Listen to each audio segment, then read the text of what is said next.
저는 한설인입니다.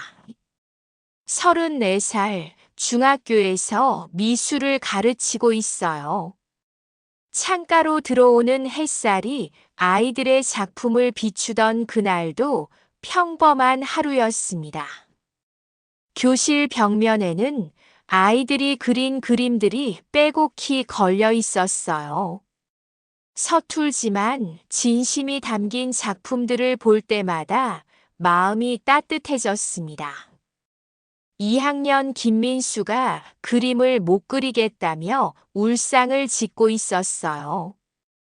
연필을 꽉 쥔 손이 하얗게 되도록 힘을 주고 있더라고요.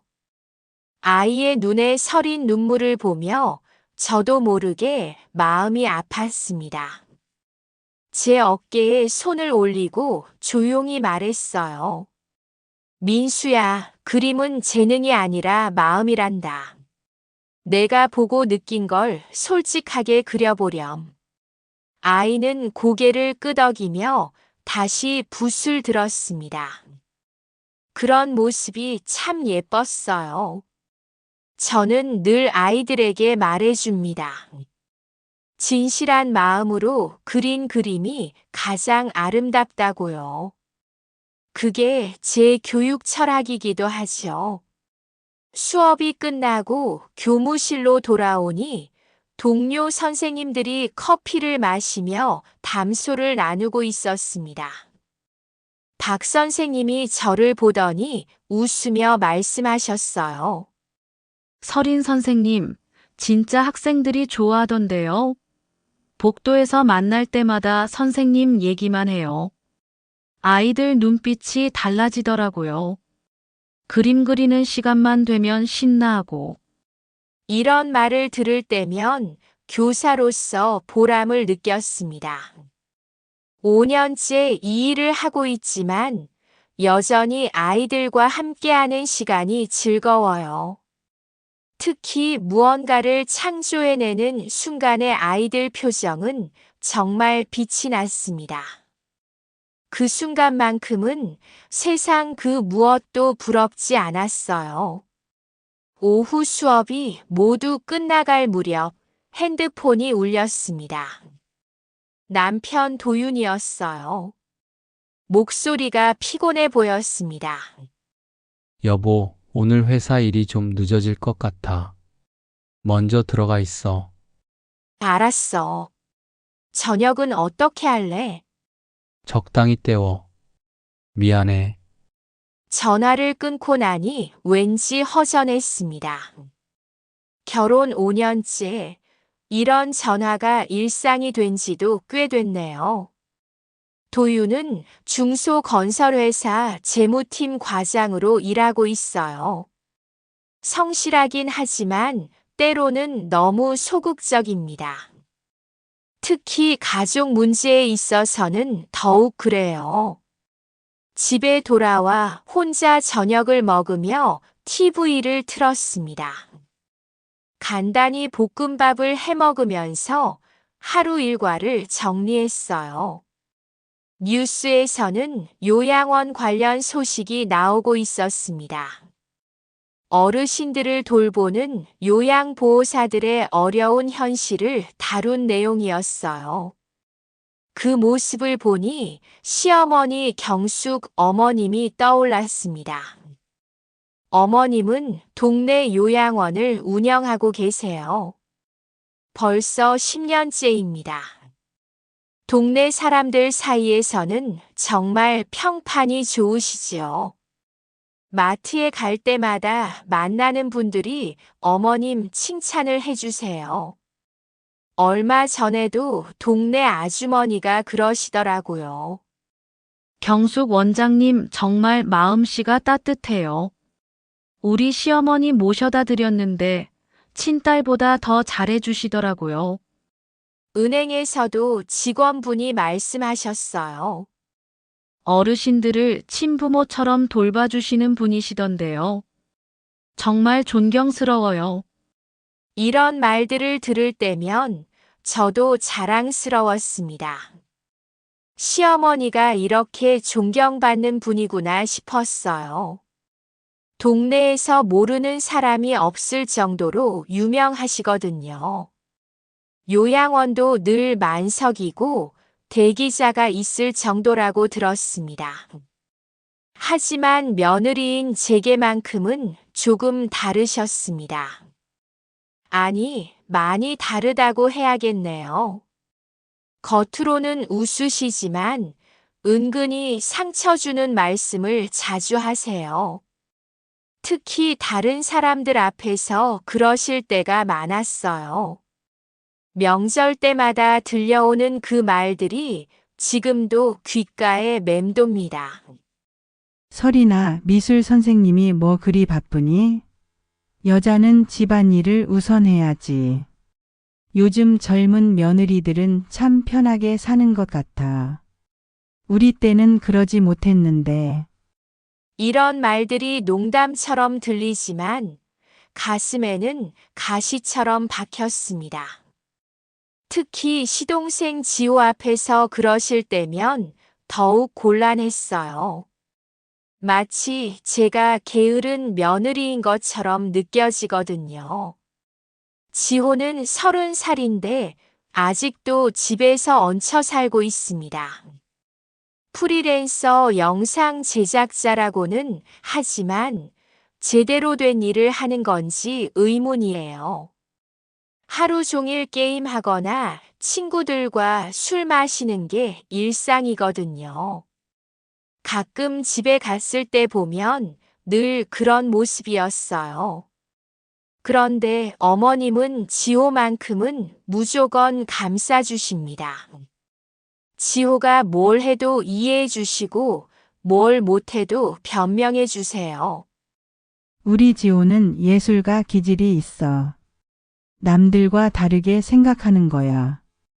요즘 젊은이들 취업이 얼마나 어려운데. 조금만 기다려주자. 도윤도 어머니 말씀에 고개만 끄덕여요. 가끔은 답답했습니다.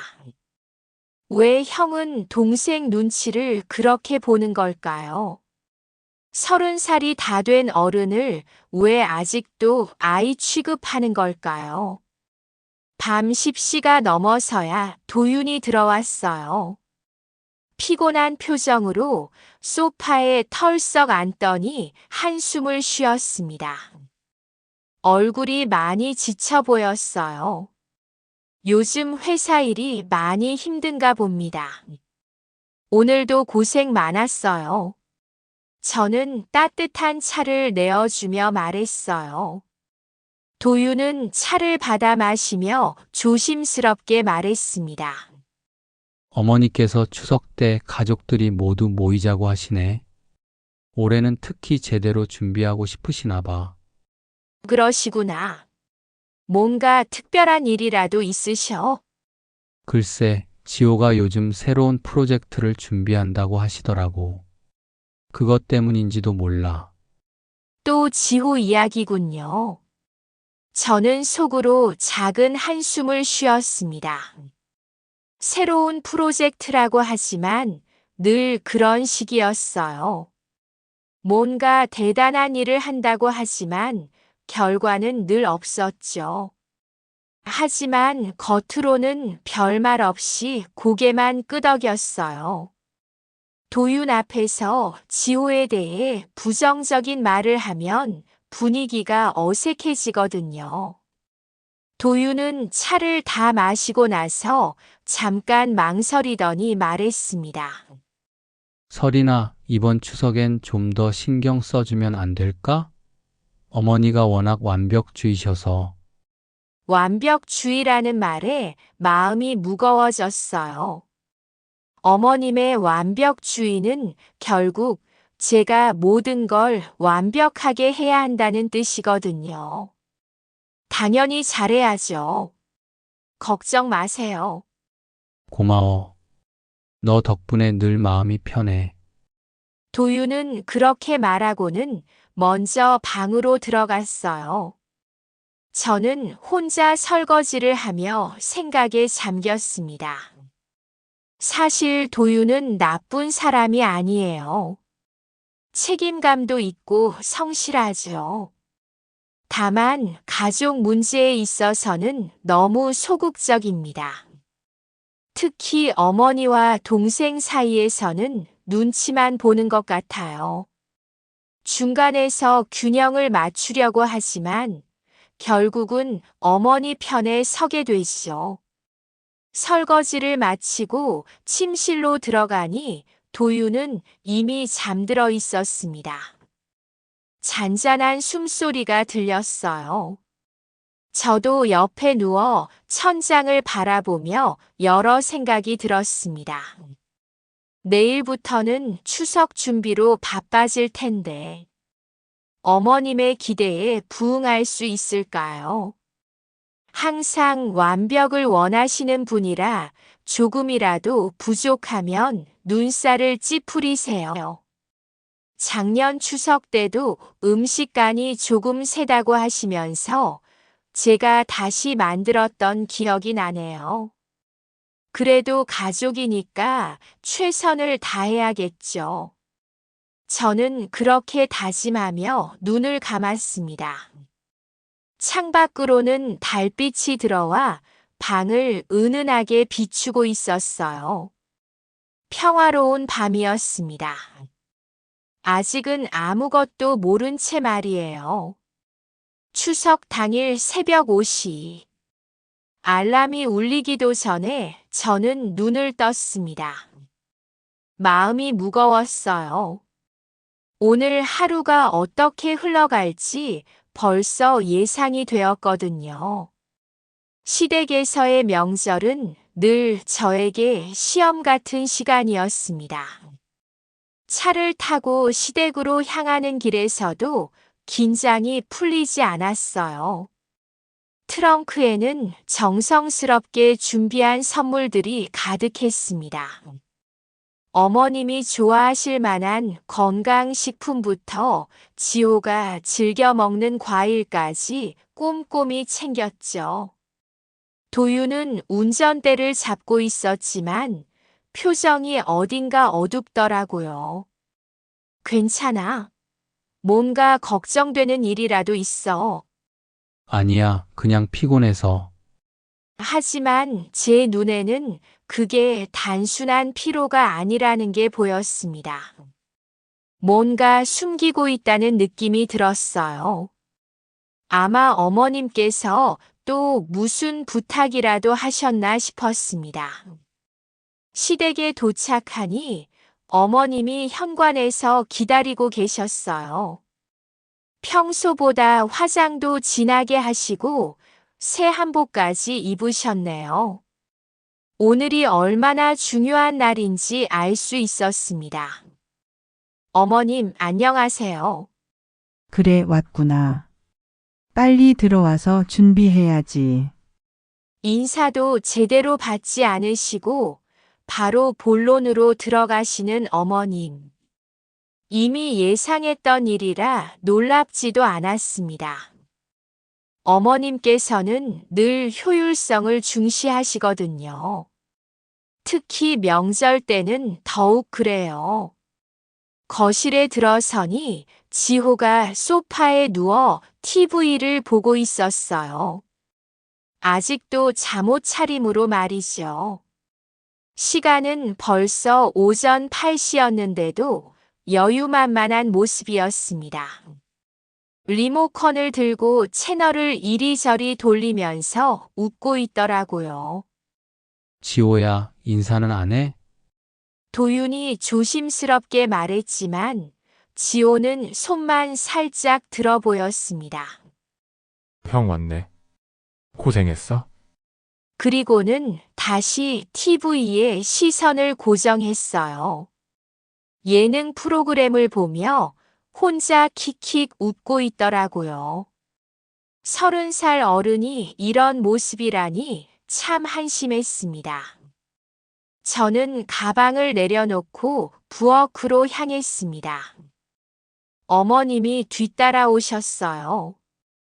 부엌에 들어서자마자 어머님의 지시가 시작됐습니다. 설이나 오늘 손님들이 많이 올 거야. 친척들도 오고 동네 어르신들도 몇 분 오신단다. 네, 알겠습니다. 뭐부터 시작할까요? 전부터 붙여야지. 재료는 다 준비해뒀으니까. 부엌 한편에는 정말 산더미 같은 재료들이 쌓여 있었습니다. 전 부칠 것들만 해도 10가지가 넘었어요. 호박전, 동태전, 새우전, 버섯전까지. 나물들도 일일이 손질해야 할 것들이 한가득이었습니다. 도라지, 고사리, 시금치, 콩나물까지. 이걸 언제 다 하지 싶었어요. 이걸 언제 다 하지? 속으로 중얼거리며 앞치마를 두르고 시작했어요. 호박전부터 부치기 시작했는데 기름이 뜨거워서 손등까지 튀었습니다. 순간 따가운 통증이 느껴졌어요. 아! 작은 비명을 지르자 어머님이 돌아보셨어요. 조심해야지. 괜찮니? 네, 괜찮습니다. 하지만 정말 괜찮지 않았어요. 손등이 빨갛게 부어오르고 있었거든요. 그래도 일은 계속해야 했습니다. 어머님께서 기다리고 계시니까요. 1시간이 지나고 2시간이 지나도 할 일은 줄어들지 않았어요. 오히려 늘어나는 것 같았습니다. 전을 부치는 동안 나물도 무쳐야 했고, 나물을 무치는 동안 국물도 끓여야 했어요. 손이 10개라도 모자랄 정도였습니다. 어머님은 중간중간 확인하러 오셔서 지적만 하셨어요. 전이 좀 두꺼운 것 같은데. 나물의 간이 좀 세지 않니? 그럴 때마다 마음이 답답했습니다. 도와주시지는 않고 지적만 하시니까요. 마치 품질 관리자가 된 기분이었어요. 저는 그저 일하는 사람이고요. 오후 1시쯤 되니 도윤이 부엌에 들어왔어요. 미안한 듯한 표정을 지으며 말했습니다. 뭐 도와줄 거 없어? 괜찮아요. 거의 다 끝나가요. 사실은 전혀 괜찮지 않았지만 그렇게 말할 수밖에 없었어요. 도윤이 서툴게 도우려다가 어머님께 잔소리 들을 게 뻔했거든요.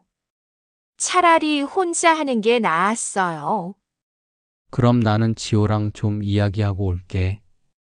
도윤은 그렇게 말하고는 다시 거실로 나갔습니다. 저 혼자 부엌에 남겨진 채로요. 혼자서 모든 걸 다 해내야 하는 상황이었습니다. 거실에서 들려오는 대화가 귀에 들렸어요. 지호야, 좀 씻고 옷 갈아입어라.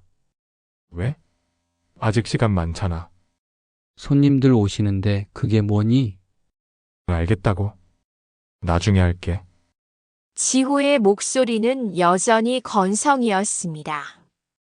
30살이나 된 사람이 형한테 그런 식으로 대답하다니요. 정말 어이가 없었어요. 그런데 더 가관인 건 어머님의 반응이었어요. 우리 지호 피곤하겠네. 요즘 일 때문에 고생이 많으니까. 무슨 일 때문에 고생이라는 건지 정말 궁금했어요. 게임하고 술 마시는 게 고생인가요? 어머니, 그래도 손님들 오시는데 괜찮다. 젊은이들은 원래 그런 법이야. 도윤의 말을 잘라버리시더라고요. 저는 부엌에서 그 대화를 들으며 젓가락을 쥔 손에 힘이 들어갔습니다. 불공평했어요. 저는 새벽부터 일하고 있는데 지호는 늦잠 자도 이해받고 있었으니까요. 오후 3시가 되자 친척들이 하나둘씩 도착하기 시작했어요. 저는 서둘러 남은 음식들을 마저 준비했습니다. 손목이 아프고 허리도 끊어질 것 같았지만 참았어요. 큰아버님 내외분이 먼저 오셨어요. 거실에서 인사를 나누는 소리가 들렸습니다. 경수가 고생이 많구나. 별 말씀을요. 서린이가 다 했어요. 어머님은 그렇게 말씀하시면서도 제가 한 일에 대해서는 별다른 언급이 없으셨어요. 마치 당연한 일인 것처럼 말이죠. 설인아, 정말 고생했네. 큰어머님은 저를 따뜻하게 맞아주셨어요. 그런 말 한마디가 그렇게 고마울 수가 없었습니다. 하루 종일 누구 하나 고마워하는 사람이 없었거든요. 아니에요. 마땅히 해야 할 일인걸요. 그래도 이렇게 많은 걸 혼자 다 준비했다니. 대단해. 큰어머님의 칭찬에 어머님의 표정이 살짝 굳어지는 게 보였어요.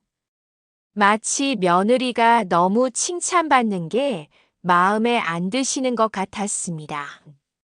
저녁 준비까지 마치고 나니 벌써 7시였어요. 하루 종일 서 있었더니 다리가 후들거렸습니다. 발목도 부어서 신발이 꽉 끼었어요. 손바닥에는 물집까지 잡혔습니다. 식탁에 둘러앉아 식사를 시작했는데 그제야 지호가 나타났어요. 제대로 옷은 입고 나왔지만 머리는 여전히 부스스했습니다. 하루 종일 잠만 잔 것 같은 모습이었어요. 지호야, 늦었네. 큰아버님이 말씀하시자 지호는 멋쩍게 웃으며 자리에 앉았어요. 죄송해요. 좀 늦잠 잤어요. 젊은이가 그럴 수도 있지. 어머님이 바로 감싸주셨습니다. 그리고는 지호 앞에 음식을 정성스럽게 올려주시더라고요. 많이 먹어라. 네, 어머니. 그 모습을 보며 저는 복잡한 기분이 들었어요. 하루 종일 음식을 준비한 건 저인데 정작 챙김받는 건 지호였으니까요. 제가 뭘 위해 이렇게 고생하고 있는 건지 모르겠더라고요. 밤이 깊어가면서 친척분들이 하나씩 돌아가셨어요. 저는 마지막까지 정리를 하고 나서야 잠자리에 들 수 있었습니다. 설거지만 해도 1시간이 넘게 걸렸어요. 침대에 누우며 하루를 돌이켜봤어요. 새벽 5시부터 밤 11시까지 거의 쉬지 않고 일했습니다.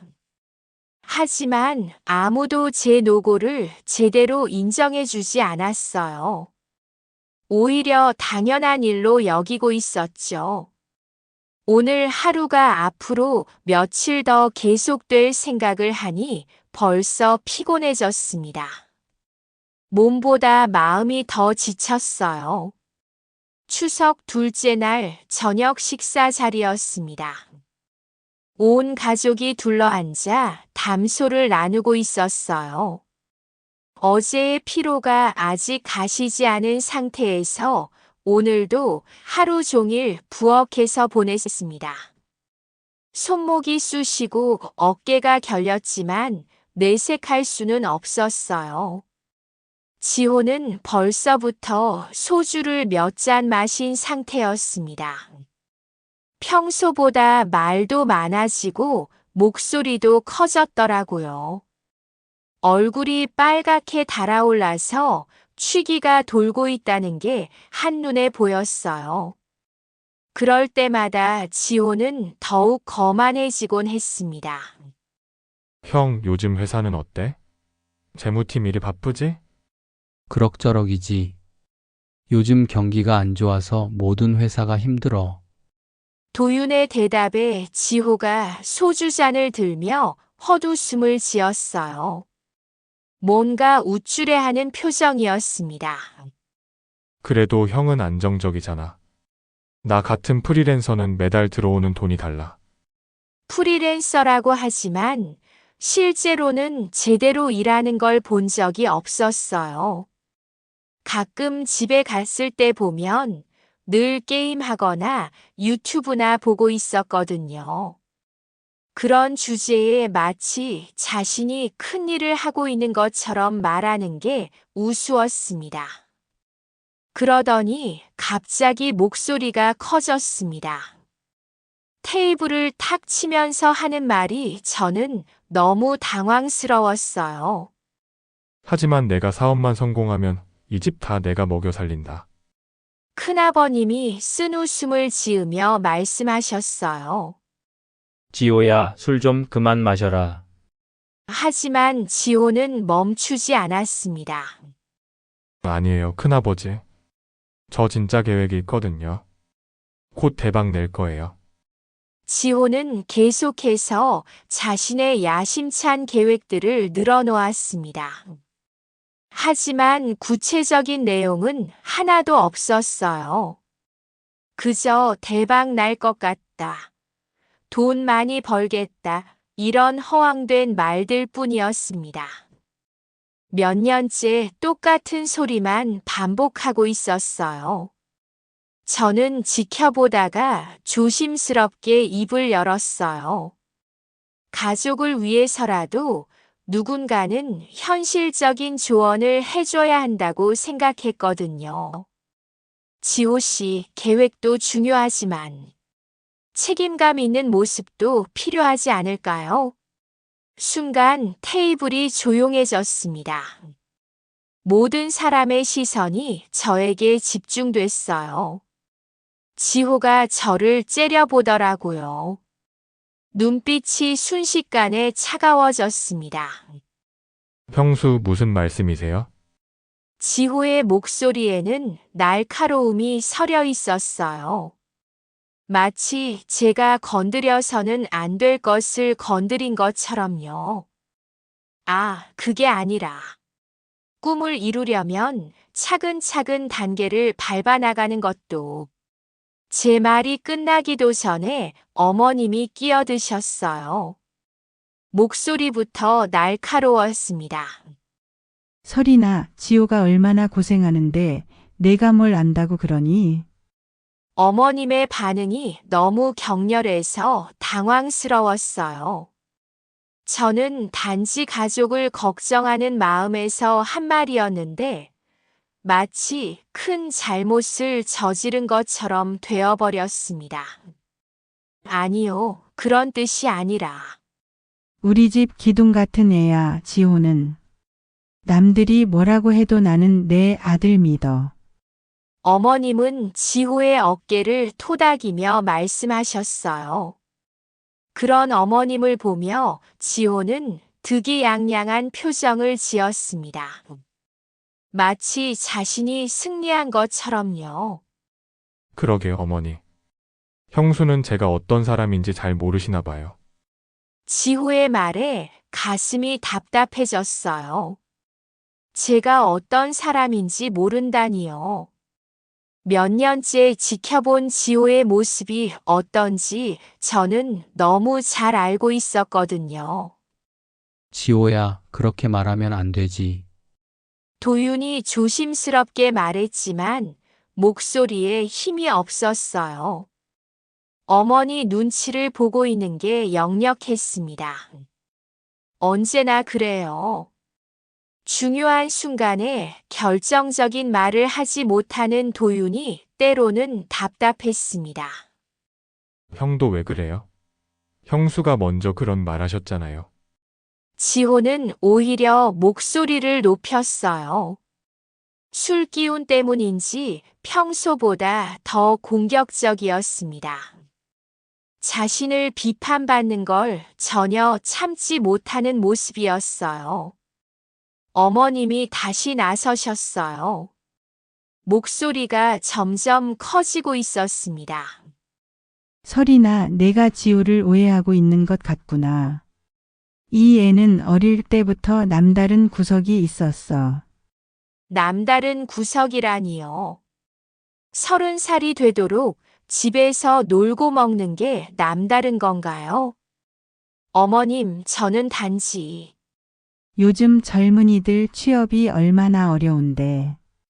그런데도 우리 지호는 포기하지 않고 계속 도전하고 있잖니. 어머님의 말에 다른 가족들도 고개를 끄덕였어요. 저만 혼자 뭔가 잘못 말한 사람이 된 기분이었습니다. 가족을 걱정해서 한 말이 오히려 제게 독이 되어 돌아오고 있었어요. 큰아버님이 분위기를 바꿔보려고 하셨어요. 자, 그만하고 다른 이야기하자. 오늘은 즐거운 추석이잖아. 하지만 이미 어색한 분위기는 바뀌지 않았습니다. 저는 입을 다물고 있을 수밖에 없었어요. 더 이상 말했다가는 상황이 더 나빠질 것 같았거든요. 지호가 소주를 한 잔 더 마시더니 말했습니다. 형수 죄송해요. 제가 술 먹어서 목소리가 좀 컸나 보네요. 겉으로는 사과하는 말이지만 어투에는 진정성이 없었어요. 오히려 조롱하는 느낌마저 들었습니다. 마치 제가 소심한 사람인 것처럼 느끼게 만드는 사과였어요. 아니에요. 제가 오해할 말을 했네요. 저는 그렇게 대답할 수밖에 없었어요. 이 자리에서 더 말다툼을 할 수는 없었거든요.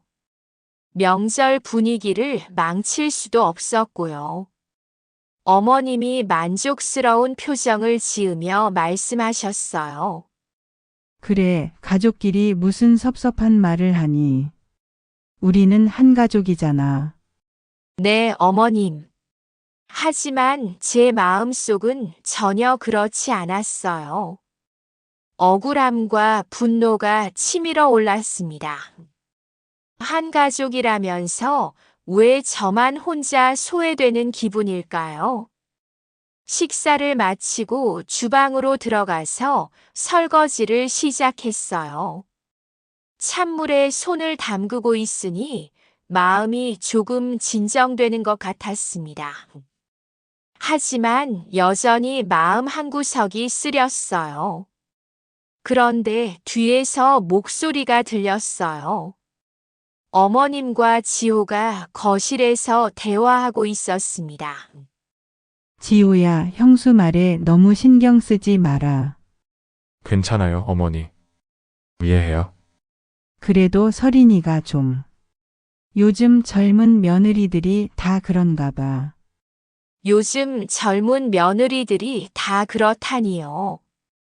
저를 마치 문제가 있는 사람처럼 말씀하시는 거였어요.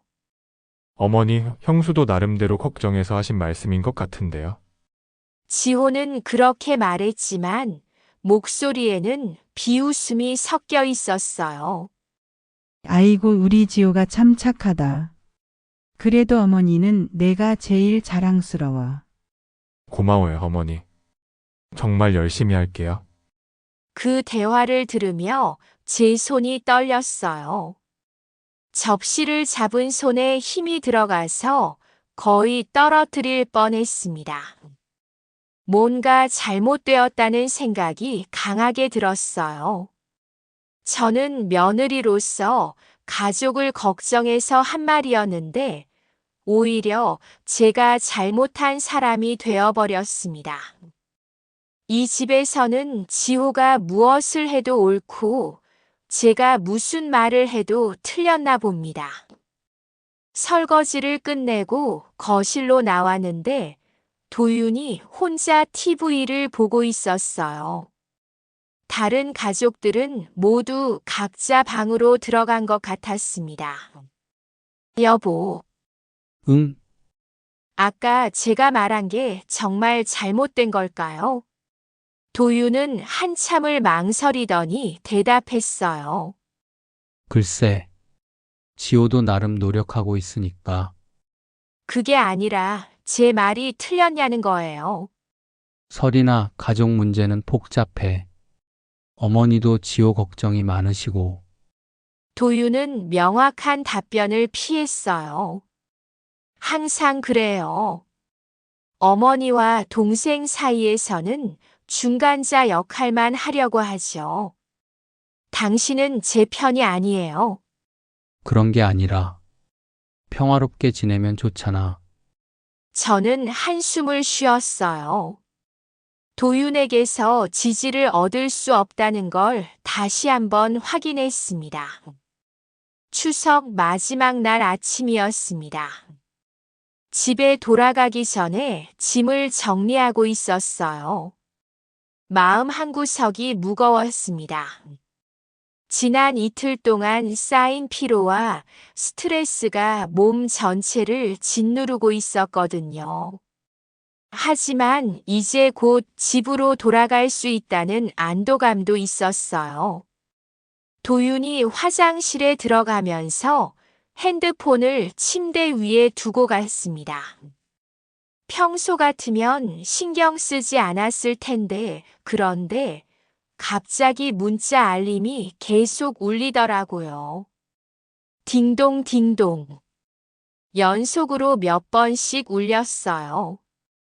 처음에는 신경 쓰지 않으려고 했어요. 하지만 알림음이 너무 자주 울려서 혹시 급한 일인가 싶어 화면을 보게 됐습니다. 은행에서 온 문자였어요. 이체 알림이었습니다. 9월 15일 1542 계좌이체 350만 원. 350만 원이라는 금액에 깜짝 놀랐어요. 도윤 월급으로는 큰 돈이었거든요. 한 달 생활비보다 많은 금액이었습니다. 어디에 쓴 돈일까 궁금했어요.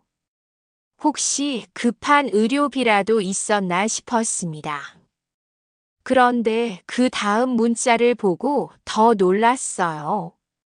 9월 20일 1123 계좌이체 280만 원. 280만 원까지 더 나간 거였습니다. 합치면 630만 원이에요. 이게 도대체 뭔가 싶었어요.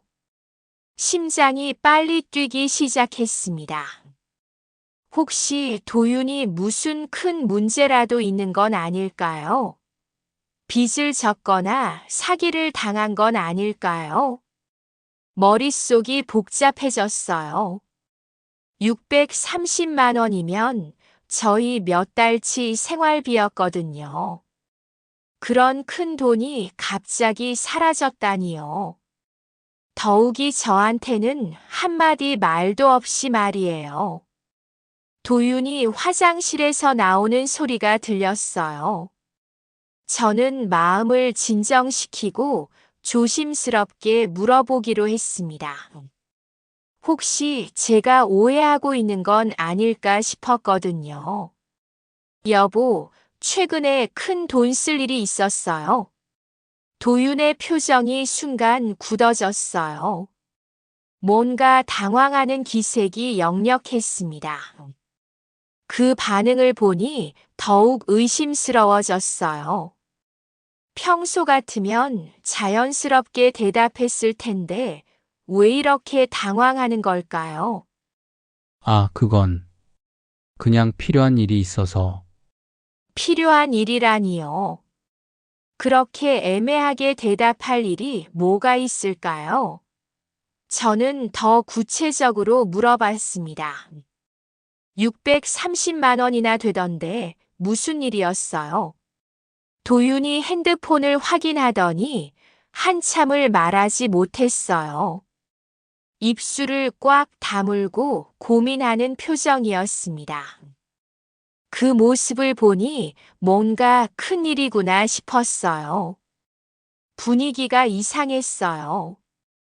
평소 같으면 도윤이 이런 식으로 말을 아끼지 않거든요. 뭔가 숨기고 있다는 확신이 들었습니다. 제 마음이 점점 무거워졌어요. 혹시 정말 큰 문제가 생긴 건 아닐까요? 회사에서 실수라도 했거나 아니면 누군가에게 사기를 당한 건 아닐까요? 여보, 솔직하게 말해줘요. 혹시 빚이라도 있는 건가요? 그제야 도윤이 한숨을 쉬며 입을 열었어요. 지호 빚을 좀 도와줬어. 그 말을 듣는 순간 머리가 하얘졌어요. 시동생 빚을 저희 돈으로 갚아줬다는 말인가요? 처음에는 잘못 들은 줄 알았어요. 지호요? 그 게임만 하고 술만 마시는 지호 말이에요. 630만 원이라는 큰 돈을 왜 저희가 갚아줘야 하는 거죠? 어이가 없어서 말이 나오지 않았어요. 그동안 지호가 얼마나 무책임하게 살았는지 저는 잘 알고 있었거든요. 그런 사람의 빚을 왜 저희가 떠안아야 하는 건가요? 얼마나 큰 빚이었길래 630만 원이나. 더 충격적인 말이 나왔어요. 사실은 더 있어. 이전에도 몇 번 도와줬거든.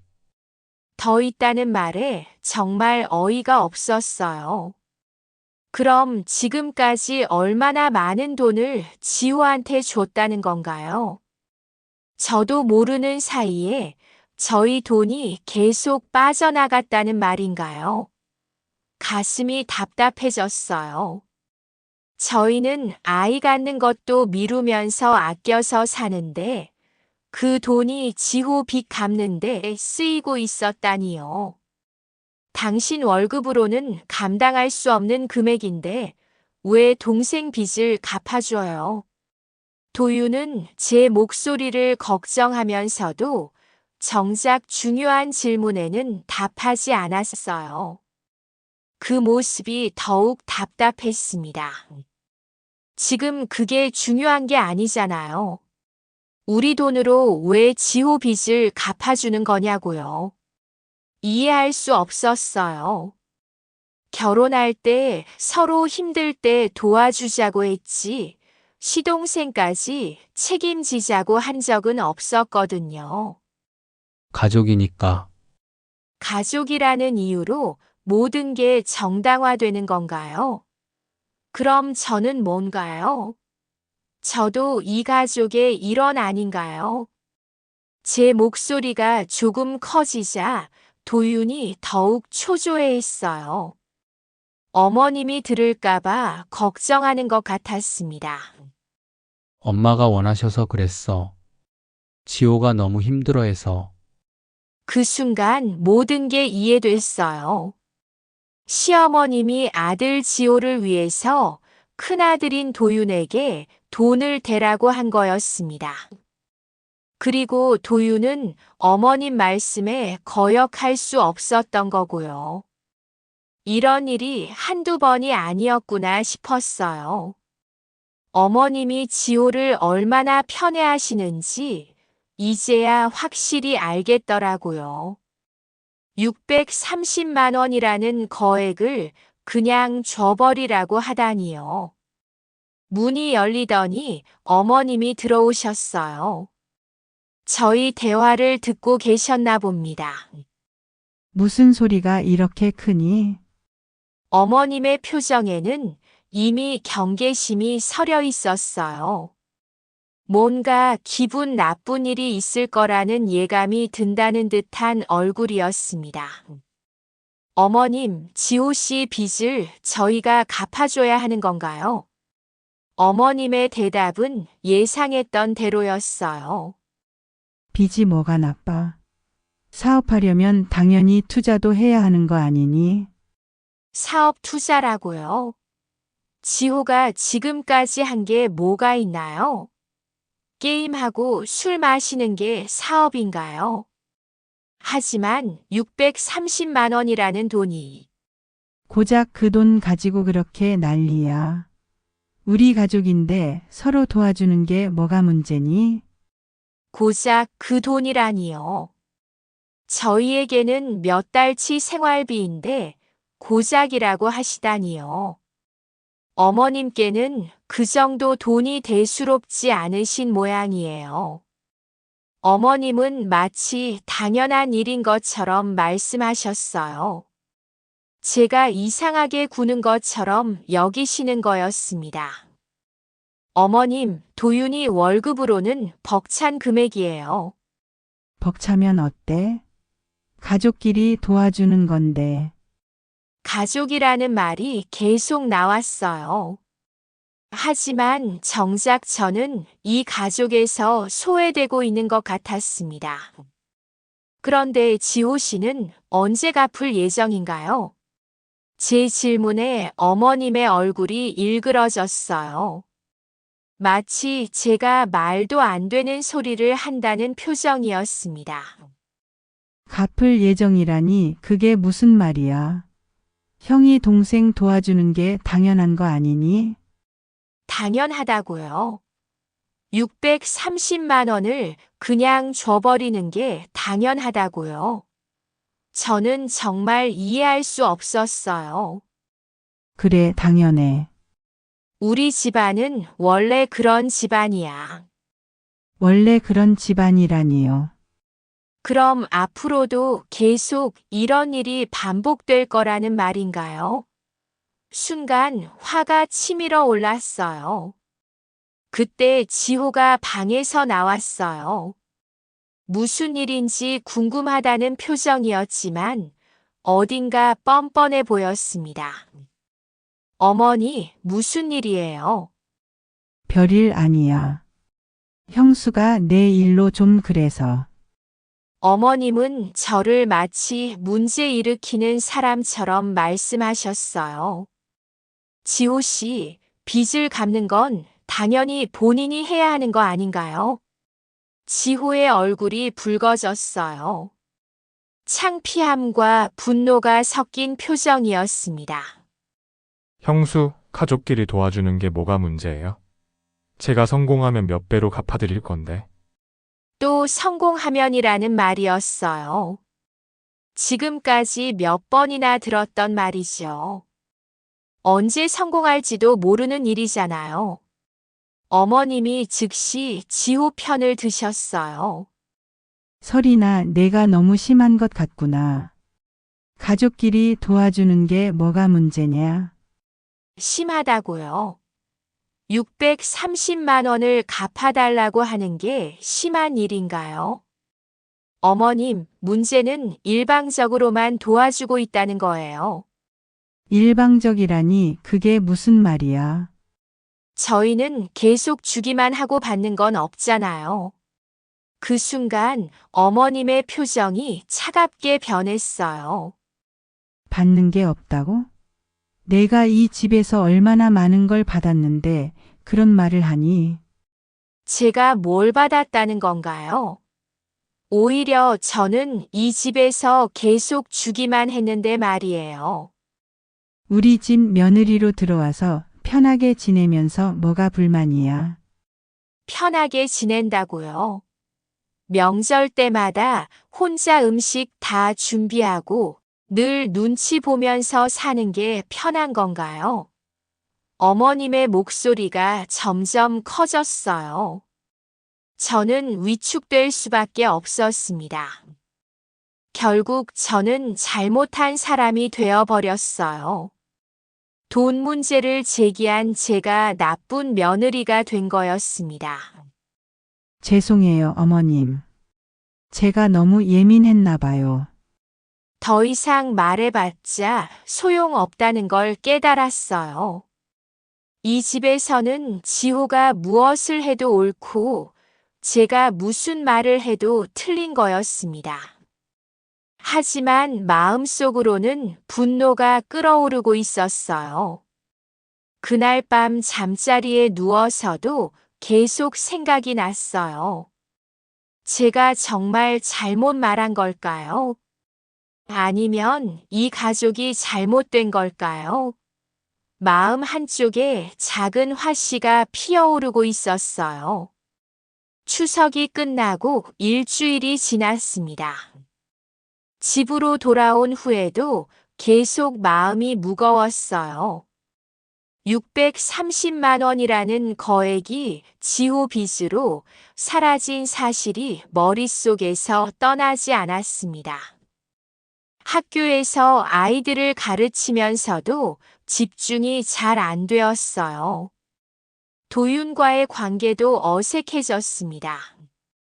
서로 대화를 피하게 되었고 집 안 분위기가 냉랭했어요. 도윤은 평소보다 더 늦게 들어오기 시작했고 저는 혼자만의 시간이 많아졌습니다. 그러던 어느 날 저녁이었어요. 도윤이 또 늦는다고 연락이 왔습니다.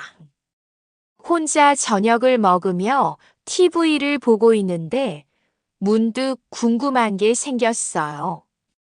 지호가 정말 어떤 일을 하고 있는 건지, 그 빚이 정말 사업 때문인 건지 말이에요. 마침 지호가 며칠 전에 집에서 작업한다며 노트북을 가져왔다가 두고 간 게 생각났습니다. 거실 책상 위에 그대로 놓여 있었어요. 평소 같으면 남의 물건을 함부로 보지 않았겠지만 이번만큼은 달랐습니다. 노트북을 켜보니 비밀번호가 걸려 있지 않았어요. 지호다운 대충 하는 모습이었죠. 바탕화면에는 게임 아이콘들이 가득했습니다. 그 중에 영상 편집 폴더가 하나 있었어요. 영상 제작자라고 하니까 뭔가 작품이라도 있을 거라 생각하며 폴더를 열어봤습니다. 하지만 들어있는 파일은 몇 개 되지 않았고 대부분 미완성 상태였어요. 그마저도 몇 달 전에 만든 것들 뿐이었습니다. 최근 파일들을 뒤져보니 게임 관련 영상들 뿐이었어요. 본인이 게임하는 모습을 녹화한 것들이었죠. 그것도 제대로 편집되지 않은 날 것 그대로의 영상들이었습니다. 이게 정말 사업이라고 할 수 있는 건지 의문이 들었어요. 그런데 문서 폴더에서 이상한 파일을 발견했습니다. 계좌 내역이라는 제목의 엑셀 파일이었어요. 혹시나 싶어 열어봤더니 깜짝 놀랄 일이 벌어졌습니다. 거기에는 지호가 받은 돈들의 내역이 상세히 적혀 있었어요. 도윤에게 받은 돈만이 아니었습니다. 어머님 명의로 된 계좌에서도 수차례 큰 돈이 들어온 기록이 있었어요. 더 충격적인 건 그 돈의 출처였습니다. 파일을 자세히 보니 요양원 운영비, 정부 보조금, 후원금 이런 메모들이 적혀 있었어요. 설마 하는 마음에 더 자세히 살펴보니 등골이 서늘해졌습니다. 어머님이 운영하는 요양원의 돈이 지호에게 흘러들어가고 있었던 거예요. 정부에서 지원하는 보조금, 후원자들이 어르신들을 위해 낸 돈들이 지호 빚을 메우는데 사용되고 있었습니다. 손이 떨렸어요. 이게 정말 사실이라면 이건 단순한 가족 문제가 아니었습니다. 명백한 횡령이었어요. 그 동네에서 그토록 존경받던 어머님이 이런 일을 하고 계셨다니요. 더 파일을 뒤져보니 더욱 구체적인 증거들이 나왔습니다. 요양원 회계 장부를 조작한 흔적들, 허위로 지출을 기록한 내역들이 고스란히 남아 있었어요. 지호가 이런 걸 왜 저장해 놨는지 이해할 수 없었지만 덕분에 진실을 알게 되었습니다. 그 중에서 가장 충격적인 건 도윤이 다니는 회사 자금도 일부 사용했다는 기록이었어요.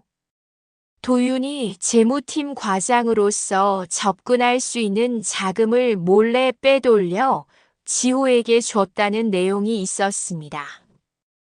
이제야 도윤이 왜 그렇게 당황했는지, 왜 말을 제대로 하지 못했는지 이해가 됐어요. 단순히 가족을 위해 도와준 게 아니라 회사 돈까지 손댄 거였으니까요. 머리가 어지러웠습니다. 제가 알던 이 가족이 전부 거짓이었던 거예요. 동네에서 존경받는 어머님, 성실한 남편 도윤, 그리고 힘들지만 꿈을 포기하지 않는 지호. 모든 게 가면을 쓴 모습이었습니다. 더 끔찍한 건 이 모든 범죄가 아들을 지키려는 어머니의 사랑이라는 이름으로 포장되어 있었다는 사실이었어요. 어머님은 정말로 지호를 사랑하셨겠지만 그 사랑이 이렇게 잘못된 방향으로 흘러가고 있었던 거죠. 파일을 더 자세히 보니 지호도 이 모든 걸 알고 있었다는 게 드러났어요. 심지어 어머님께 더 많은 돈을 요구하는 메시지들도 발견했습니다. 자신의 빚 때문에 어머님과 형이 범죄를 저지르고 있다는 걸 알면서도 계속 돈을 요구한 거였어요. 가슴이 답답했습니다. 제가 그동안 느꼈던 불편함과 억울함이 이런 거대한 비리 때문이었다니요. 저는 그저 평범한 가족 갈등이라고 생각했는데 실상은 범죄 조직 같은 가족이었던 거예요. 노트북을 닫고 소파에 주저앉았습니다. 어떻게 해야 할지 정말 모르겠더라고요. 이 사실을 알게 된 이상 모른 척 할 수는 없었어요. 하지만 그렇다고 당장 어떤 행동을 취하기도 어려웠습니다. 도윤이 들어온 건 밤 11시가 넘어서였어요. 평소보다 더 지쳐 보였습니다. 아마 회사에서 자금 조작한 일 때문에 스트레스를 받고 있는 것 같았어요. 오늘 좀 늦었네요. 일이 좀 있어서. 도윤은 제 눈을 피하며 대답했어요. 평소 같으면 자연스럽게 하루 있었던 일을 얘기했을 텐데 요즘은 그런 대화도 없었습니다.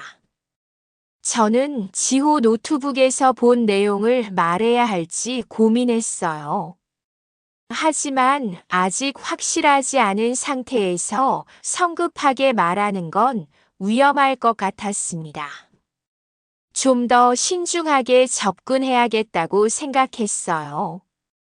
여보, 회사에는 별일 없죠? 왜? 아니, 요즘 표정이 안 좋아서요. 그냥 업무가 좀 복잡해서 그래. 별일 없어. 도윤의 대답에는 확신이 없었어요. 오히려 더 의심스러워 보였습니다. 그날 밤 잠들기 전까지 계속 생각했어요. 제가 알게 된 이 비밀을 어떻게 처리해야 할까요? 가족이니까 덮어야 하는 건가요? 아니면 정의를 위해 신고해야 하는 건가요?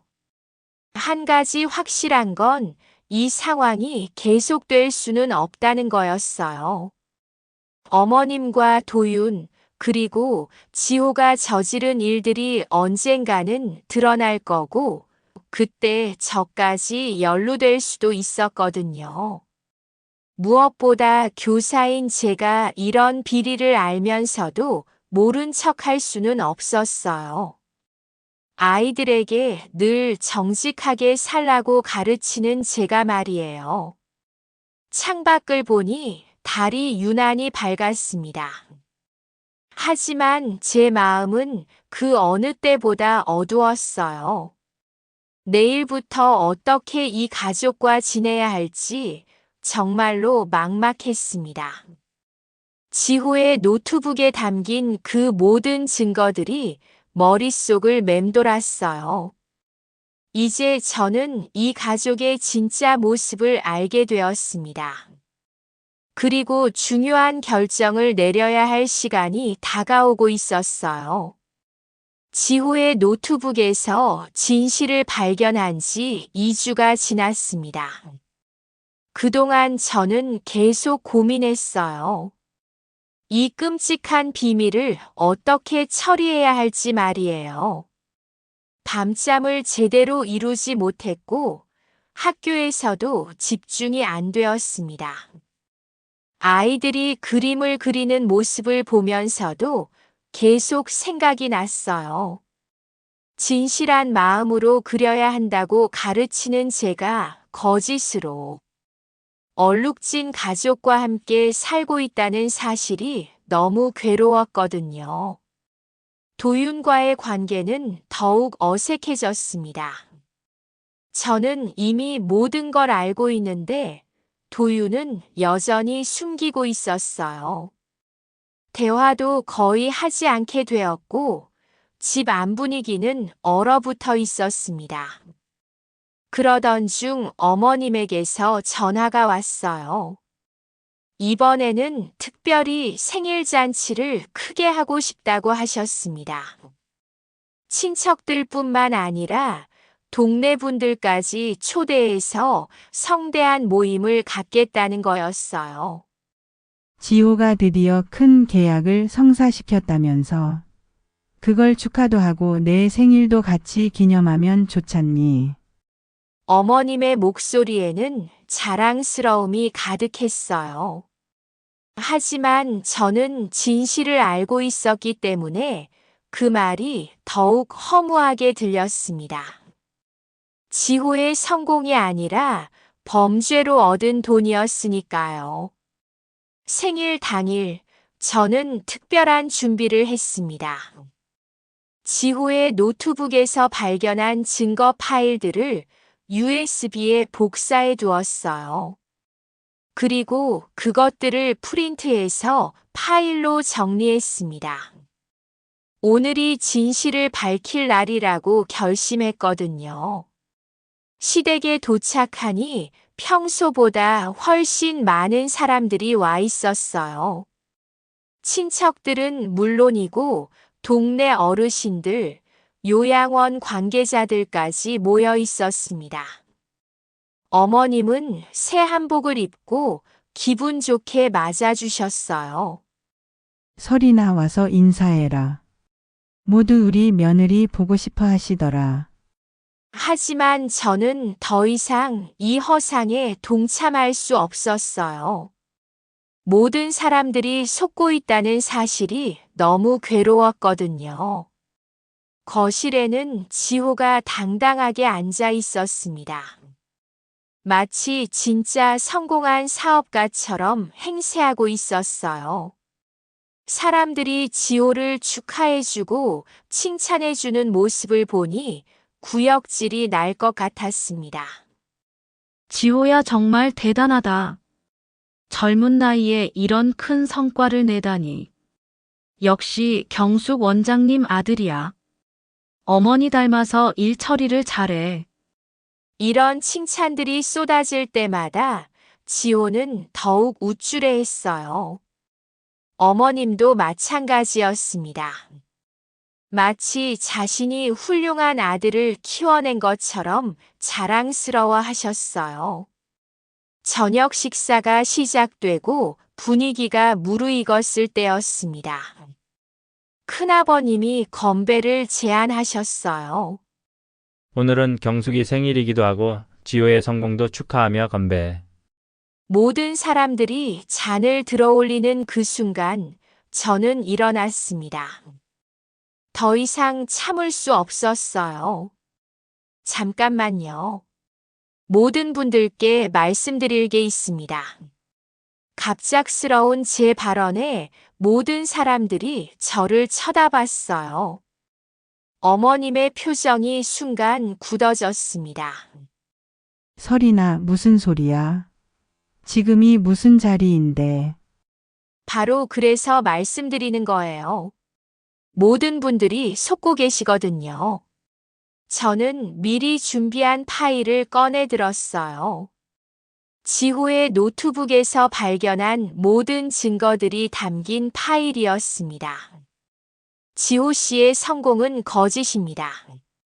그 돈은 요양원 보조금을 횡령해서 만든 거예요. 순간 거실이 조용해졌습니다. 아무도 제 말을 믿지 않는다는 표정들이었어요. 지호가 벌떡 일어났습니다. 형수 지금 뭐 하시는 거예요? 술 드셨나? 술 안 마셨어요. 정신도 멀쩡해요. 여기 증거가 다 있어요. 저는 파일을 테이블 위에 펼쳤습니다. 요양원 회계 조작 내역, 정부 보조금, 유용 증거, 후원금 횡령 기록들이 적나라하게 드러났어요. 어머님의 얼굴이 창백해졌습니다. 설이나 너 지금 뭘 하고 있는 거니? 진실을 말하고 있는 거예요. 어머니, 지호 씨, 이게 가족을 위하는 겁니까? 아니면 가족을 이용하는 겁니까? 친척들과 손님들이 웅성거리기 시작했어요. 파일 내용을 보신 큰아버님의 표정이 심각해졌습니다. 경수가 이게 정말 사실이니? 어머님은 끝까지 부인하려고 하셨어요. 말도 안 되는 소리야. 내 아들들이 뭘 잘못했니? 너 같은 며느리가 감히 우리 집을 흔들어? 흔드는 게 아니라 바로잡는 거예요. 어르신들을 위한 돈을 개인적으로 쓴 게 맞잖아요. 저는 더 구체적인 증거를 제시했어요. 요양원 후원자 명단과 실제 지출 내역을 비교한 자료였습니다. 돈이 어디로 갔는지 명확하게 나와 있었어요. 동네 어르신들의 표정이 점점 굳어졌습니다. 자신들이 후원한 돈이 엉뚱한 곳에 쓰인 걸 알게 되신 거죠. 경숙 원장, 우리가 낸 돈이 정말 이렇게 쓰인 거요? 아니에요. 이건 누명이에요. 하지만 증거는 명확했어요. 숫자는 거짓말을 하지 않았거든요. 지호가 테이블을 치며 소리쳤어요. 형수 왜 이러세요? 가족끼리 이런 식으로 하면 어떡해요? 가족이니까 더 정직해야죠. 당신들이 한 일을 보세요. 저는 도윤이 회사 자금을 유용한 증거까지 공개했습니다. 도윤의 얼굴이 하얗게 변했어요. 도윤아, 너 맞아.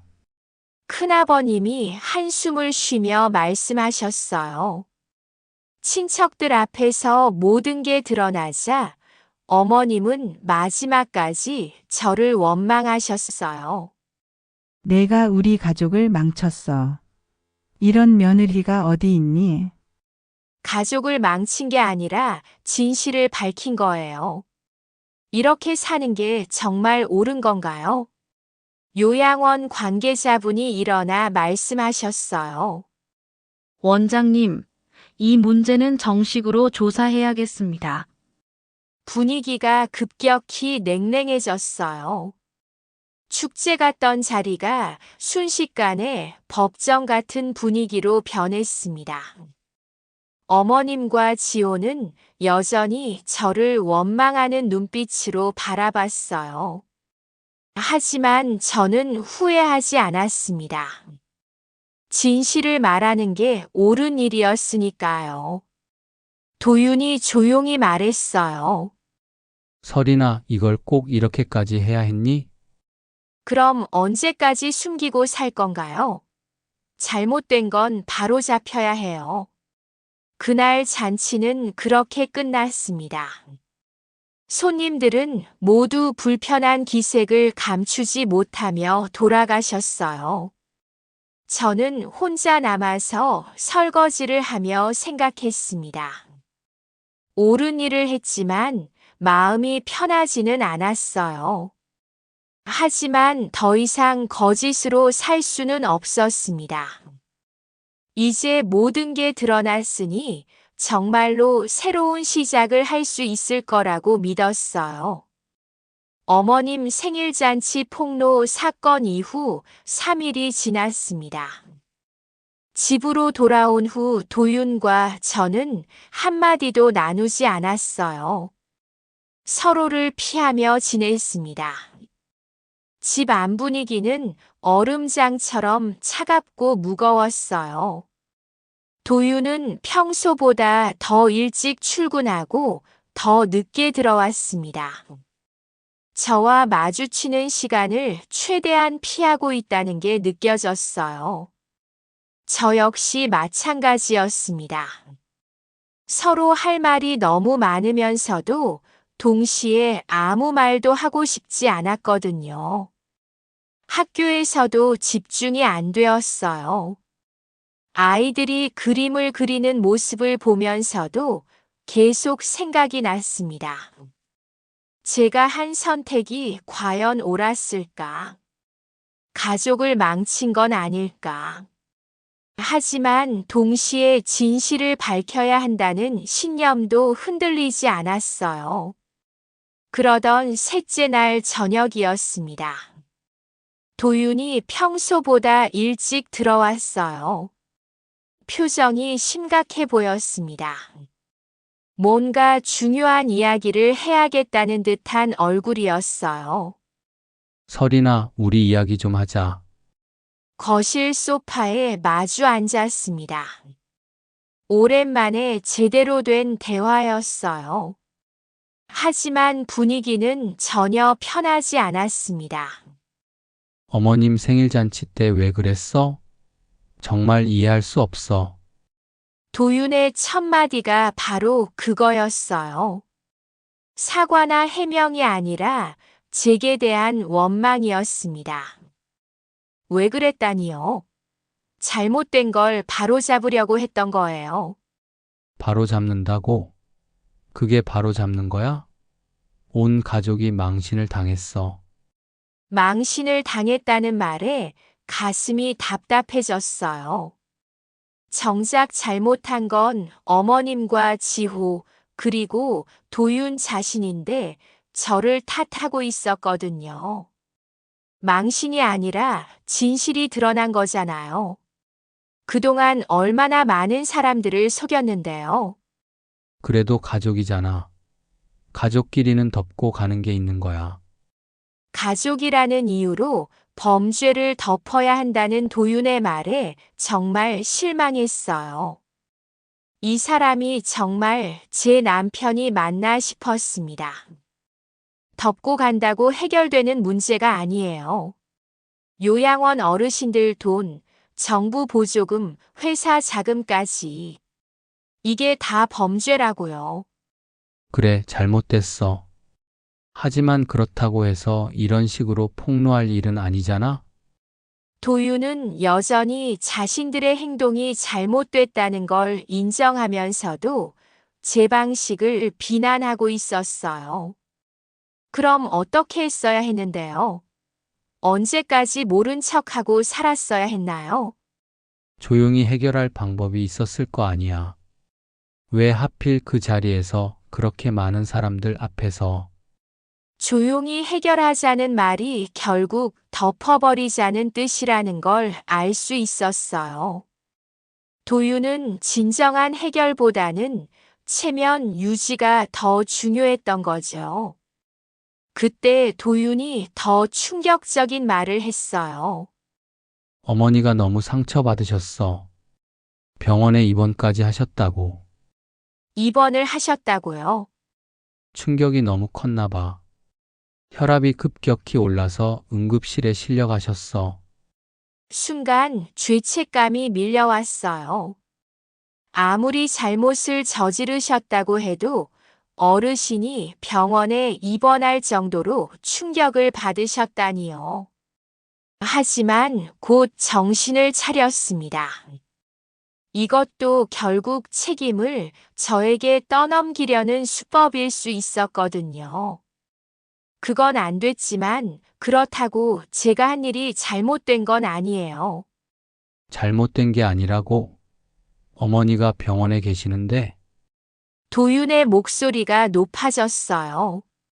마치 제가 어머님을 병원에 보낸 것처럼 말하고 있었습니다. 도윤 씨, 지금 중요한 건 어머님 건강이 아니에요. 앞으로 이 문제를 어떻게 처리할 것인지예요. 처리하다니? 이미 다 끝난 일 아니야? 내가 폭로해서 모든 게 망가졌어. 망가졌다는 표현에 화가 났어요. 처음부터 잘못된 걸 바로잡은 건데 왜 망가진 거라고 하는 건가요? 망가진 게 아니라 진실이 드러난 거라고요. 이제라도 제대로 사과하고 보상해야죠. 사과? 보상? 설이나 현실을 봐. 어머니는 요양원을 그만둬야 할 상황이고 나도 회사에서 징계받을 거야. 그제야 도윤의 진짜 속마음이 드러났어요. 어머님이나 지호 걱정이 아니라 자신의 미래가 걱정이었던 거죠. 그럼 처음부터 하지 말았어야죠. 왜 회사 돈까지 손댔어요? 어머니가 부탁하셔서 어쩔 수 없었어. 지호가 정말 힘들어해서. 또 어머님과 지호 핑계였어요. 자신의 판단으로 한 일인데 계속 다른 사람 탓을 하고 있었습니다. 어쩔 수 없었다고요. 성인이 한 선택인데 왜 어쩔 수 없었어요? 도윤은 대답하지 못했어요. 할 말이 없었던 거죠. 그때 도윤이 마지막으로 한 말이 저에게는 결정타였습니다. 설이나 이 문제는 가족끼리 덮자. 지금이라도 늦지 않았어. 내가 잘못 알았다고 하면 돼. 제가 잘못 알았다고 하라는 거였어요. 명백한 증거가 있는 상황에서 제가 거짓말을 하라는 거였습니다. 제가 거짓말을 하라는 거예요. 거짓말이 아니라 가족을 위한 거야. 우리 모두를 위해서. 그 순간 깨달았어요. 도윤은 끝까지 잘못을 인정하지 않을 거라는 걸. 그리고 저에게 거짓말까지 강요하고 있다는 걸. 안 돼요. 그럴 수 없어요. 왜 안 되는데? 가족이 우선이야, 설이나. 가족이 우선이라면 처음부터 이런 짓을 하지 말았어야죠. 도윤의 표정이 차갑게 변했어요. 그럼 내 마음대로 해. 하지만 그 결과는 내가 책임져야 해. 책임을 제게 떠넘기는 도윤을 보며 마음이 완전히 식었어요. 이 사람은 정말 제 편이 아니었던 거죠. 그날 밤 저는 결심했습니다. 더 이상 이 집에서 살 수 없겠다고요. 친정 부모님께 전화드렸어요. 아버지, 집에 잠깐 들어가도 될까요? 무슨 일이야, 설이나? 자세한 얘기는 직접 만나서 드리기로 하고 짐을 쌌습니다. 많지 않았어요. 제 개인적인 물건들만 챙겼습니다. 도윤이 출근한 후 집을 나왔어요. 뒤돌아보지 않았습니다. 5년간 살았던 집이지만 더 이상 제 집이 아니었거든요. 친정에 도착하자 부모님이 놀라며 맞아주셨어요. 설이나, 무슨 일이야? 모든 사실을 말씀드렸어요. 지호의 빚, 어머님의 횡령, 도윤의 배신까지. 부모님은 충격받으셨지만 저를 다그치지 않으셨어요. 설이나, 너는 끝까지 옳았다. 이제는 내 인생을 살아야 해. 아버지의 말씀에 눈물이 났어요. 그동안 얼마나 외로웠는지 모르겠더라고요. 내가 한 일이 맞아. 교사로서, 사람으로서 당연한 일을 한 거야. 어머니의 위로에 마음이 조금 편해졌어요. 그날 밤 친정 제 방에서 지내면서 생각했어요. 앞으로 어떻게 살아야 할지. 하나는 확실했습니다. 더 이상 거짓과 함께 살지는 않겠다는 거였어요. 교사로서 정직이라는 가치를 지키기로 결심했습니다. 아이들에게 부끄럽지 않은 선생님이 되겠다고 다짐했어요. 창밖으로 새벽이 밝아오고 있었습니다. 새로운 시작의 신호 같았어요. 친정에서 지낸 지 일주일이 지났습니다. 그동안 저는 많은 생각을 했어요. 교사로서 제가 해야 할 일이 무엇인지, 앞으로 어떻게 살아갈지에 대해서 말이에요. 부모님의 따뜻한 지지 덕분에 마음의 평화를 되찾을 수 있었습니다. 결국 저는 중요한 결정을 내렸어요. 지호의 노트북에서 발견한 모든 증거 자료를 관련 기관에 제출하기로 한 거였습니다. 개인적인 감정이 아니라 공익을 위한 선택이었어요. 먼저 국민신문고에 온라인으로 신고했습니다. 요양원 보조금 횡령과 관련해서는 보건복지부와 지자체에 도윤의 회사, 자금 유용에 대해서는 금융감독원에 각각 신고했어요. 모든 증거 자료를 첨부해서 상세하게 작성했습니다. 신고를 마치고 나니 마음이 한결 가벼워졌어요. 드디어 제대로 된 일을 했다는 안도감이 들었거든요. 교사로서 학생들에게 부끄럽지 않은 선택을 한 것 같았습니다. 며칠 후부터 수사기관의 조사가 시작되었다는 연락이 왔어요.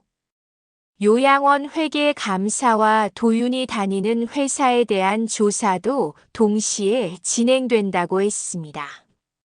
제가 제출한 자료들이 결정적인 증거가 되었다고 하더라고요. 그 무렵 도윤에게서 전화가 왔어요. 목소리가 많이 떨리고 있었습니다. 설이나 내가 신고한 거야? 네, 제가 했어요. 왜 이런 식으로까지 하는 거야?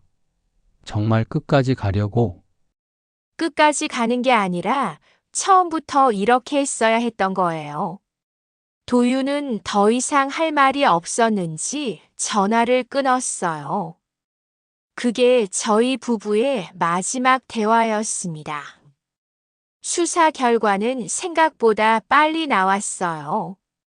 어머님의 요양원 횡령 규모가 상당했거든요. 3년간 총 2억 원이 넘는 정부 보조금과 후원금이 개인 용도로 사용된 것으로 드러났습니다.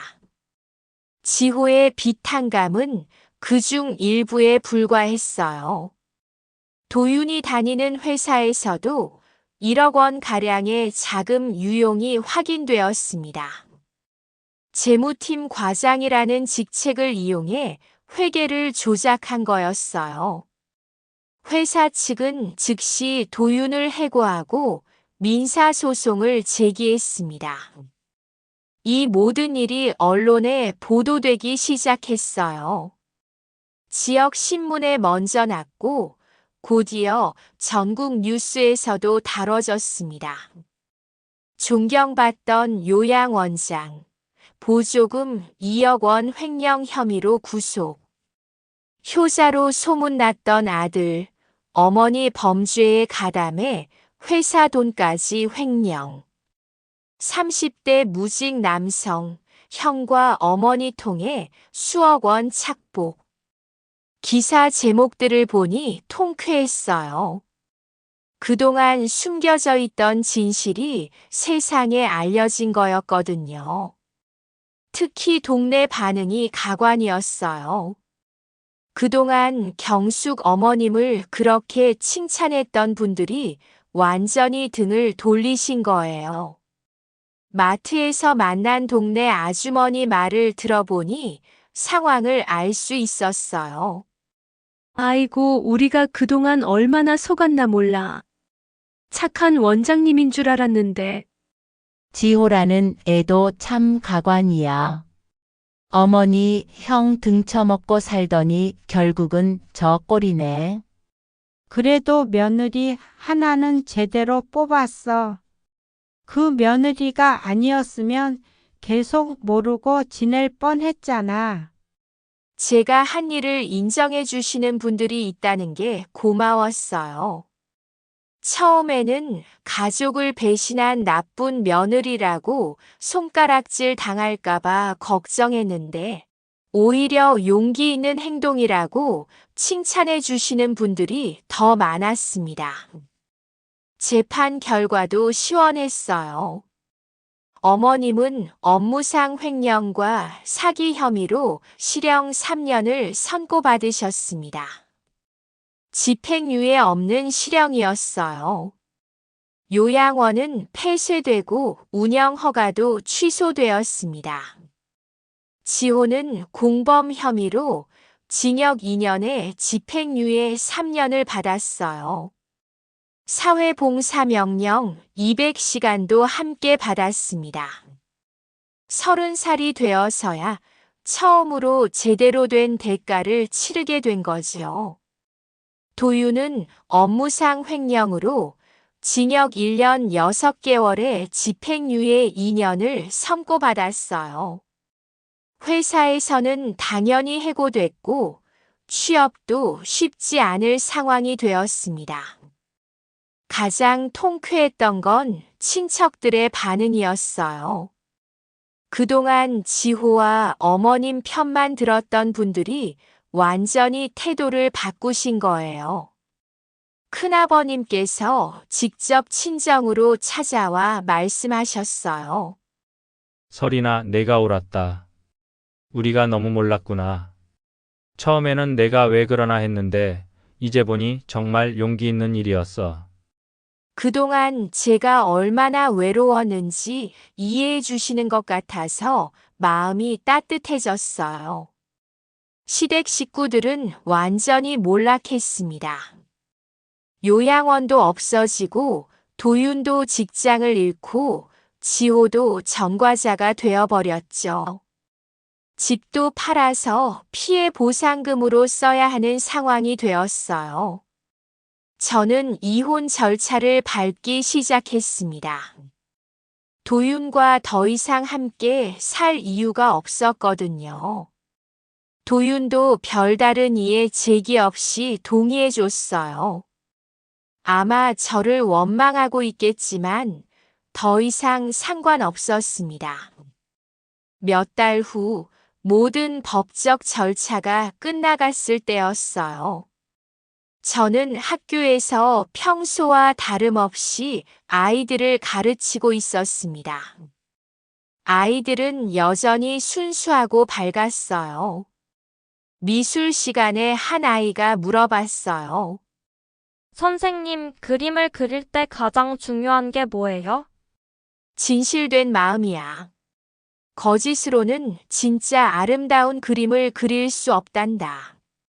그런 마음이 아픈 그림도 그려도 돼요? 물론이지. 슬픈 마음, 아픈 마음도 모두 진실이니까. 하지만 그런 그림을 그리고 나면 마음이 더 편해질 거야. 아이의 질문에 답하면서 제 자신을 돌아봤어요. 저 역시 아픈 과정을 거쳤지만 이제는 마음이 훨씬 편해졌거든요. 선생님, 그럼 정직한 사람이 되는 게 중요한 거네요? 맞아. 정직하게 사는 게 때로는 힘들 수도 있지만 그게 정말 아름다운 삶이야. 수업을 마치고 창밖을 바라봤어요. 해가 환하게 비치고 있었습니다. 아이들이 운동장에서 뛰어노는 모습이 보였어요. 그 모습을 보니 마음이 평화로웠습니다. 저는 이제 진짜 자유로웠어요. 거짓된 가족 관계에서 벗어나 제 자신으로 살 수 있게 되었거든요. 교사로서 학생들에게 떳떳하고 한 사람으로서도 당당했습니다. 그날 저녁 친정에서 가족들과 저녁을 먹으며 생각했어요.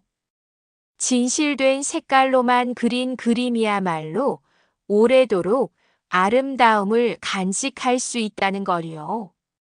제 인생도 이제부터는 그런 그림이 될 것 같았습니다.